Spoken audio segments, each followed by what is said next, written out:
મથુરા નગરીની એક હલકા વર્ણની સ્ત્રી કે જેને સૌ કુંજડી કહેતા, તે એકવાર આગ્રા જઈ રહી હતી. ગરમીના દિવસો હતા. તાપમાં તે વ્યાકુળ થઈ ગઈ અને નૌરંગાબાદ નજીક વનમાં એક ઝાડ નીચે તરફડતી પડી રહી. પાણી પાણીના પોકારો કરે, પણ વનમાં કોણ સાંભળે? એટલામાં શ્રી ગુસાઈજી ગોવર્ધનથી ગોકુળ પધારી રહ્યા હતા. એમની દૃષ્ટિ આ કુંજડી પર પડી. કુંજડીએ તૃષાતુર નજરે હાથનો ખોબો હોઠે અડાડીને પાણીની વિનંતી કરી. શ્રી ગુસાઈજીને દયા આવી ગઈ. આપે સાથેના હરિદાસ નામના સેવકને આજ્ઞા કરી. હરિદાસ, અમારી જારીમાં જળ હોય તો આને પાઈ દે. જી કૃપાનાથ, જલ તો છે, પણ જારી વાટે એને કેવી રીતે પીવડાવશું? જારીજી છોવાય નહીં જાય? અરે, આના પ્રાણ જાય છે અને તમને જારીના છોવાવાની પડી છે. જારી છોવાશે તો બીજી આવશે, પણ આના પ્રાણ જશે તો પાછા થોડી આવશે. જલ્દીથી એને જલ પાઓ.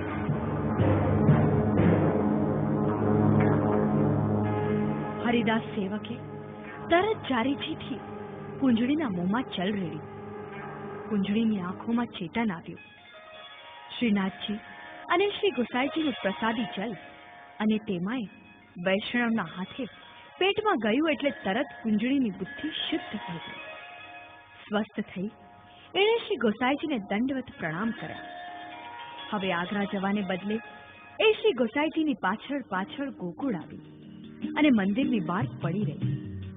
શ્રી ગોસાઈજીના અંદર કે બહાર પધારતી વખતે તે દર્શન કરી લેતી અને વૈષ્ણવ એને મહાપ્રસાદની પાતળ ધરી જતા તે લઈ ભગવાન નામ રટ્યા કરતી.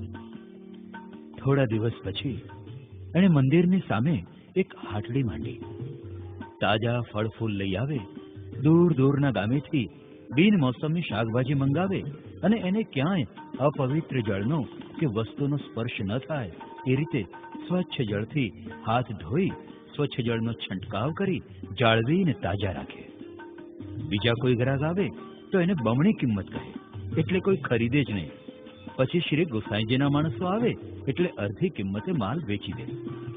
શ્રી ગુસાઈજી સુંદર, તાજા અને અપ્રાપ્ય ફળફૂલ તથા શાકભાજી જોઈને પ્રસન્ન થાય અને પૂછે કે આ ક્યાંથી આવ્યા?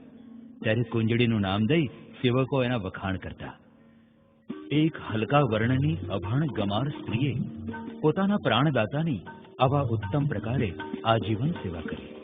જ્યારે આપણે તો એવા નગુણા છીએ કે જેણે આપણને પોતાના પ્રાણ પ્રિય ભગવત સ્વરૂપ પધરાવી દીધા છે, એવા શ્રી ગુસાઈજીના ચરિત્રને અને કૃતિઓને વિસારી દીધા છે. સાચી જ આપણે કુંજડી પાસેથી બોધપાઠ લેવા જેવો છે.